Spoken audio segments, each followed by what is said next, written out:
seluruh hadirin wal hadirat, kami mohon berdiri sejenak karena kita akan membaca selawat kepada Nabi Muhammad sallallahu alaihi wasallam.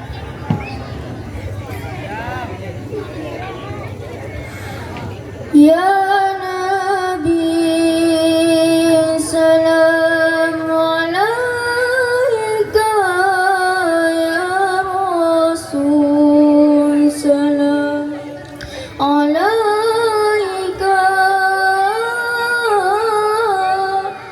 ya Habib salam alaika.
Salam alaika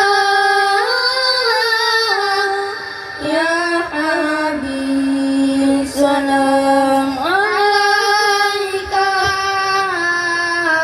salawatullah alaika ya Nabi, salam alaika ya Rasul, salam alaika